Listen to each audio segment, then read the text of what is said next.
Still really fucking. But if I watched it with my kids, they'd be like, "What the fuck is going on?" You'd have to explain to them why they're running to the corner to use a. Yeah. You have to explain pagers. You have to explain phone calls that come in through pay phones. Like that was a big thing. Guys would wait by pay phones for a call, and they would, "Can't use this, man. I'm expecting a call." That was a deal. It was a thing. Like you would like have to get an argument with a guy. Like I got to make a phone call. It's like I'm waiting on a call.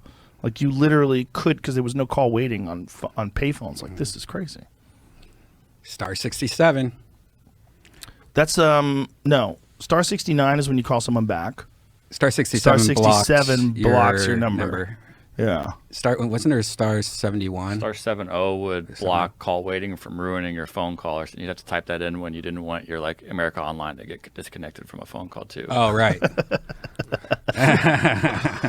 The old days. You've got mail. People never know what it's like to watch all this emerge. That's one of the interesting things. Like we're the first generation that had no cell phones, no internet, grew up without it, and then during our lifetime, as we were growing up, it evolved, and it became a part of the world.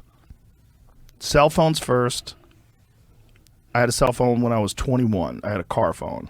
Wow. Yeah. With like an antenna and wires. It was connected to the car. Wow. Yeah, it had like a little wire that was on the roof of the car. And you could get phone calls, and you could call people. I bet they would drop all the time, right? Oh, yeah, for sure. But it was enough so that it was interesting. And that's one of the ways that I got gigs. Bill Blumenreich would know that if somebody canceled last minute, he could call me on my cell phone if I wasn't home, and he'd get a hold of me. I remember getting like 3 or 4 solid gigs because of that from Blumenreich. He still laughs about it to this day. My grandfather had the one that was like in a suitcase. Yeah. Yeah, those were big. Those were cool. It was like a big old suitcase thing. Yeah, people would walk around with it. It had a handle. Yeah. It'd be on the phone. You look like a pimp. Big old fucking car battery and shit with a handle on it. You're making phone calls with a squiggly little cord. Damn. Dude, when I was a kid, we had rotary phones. You would go. I love those. I want to get one of those. Oh my God, if you fuck up, you have to start from scratch. It's the dumbest thing ever. Wow. If you're in a rush, you cannot do that. Yeah, like if you're trying to call the police department real quick, you're like it's almost you have to wait for the 9 to get all the way back. I remember there were guys that had a thing that you could hold up to the phone, and it made a sound that allowed you to get free long distance. Do you remember that? Yeah, it was a hack, like a hack. But they had like a little thing, and they would place it near the phone. I think it was phreaking. That's it. Yeah. Phone phreaking.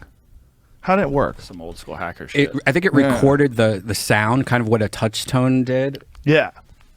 It made some sound that tricked the server or whatever is receiving it into thinking that you paid for long distance. Because that was always the thing. Are you going to pee? Yeah. Trying to sneak out? Grab me a water. Okay. Just water. There's on water the in this table. jug right here. Here you go, buddy.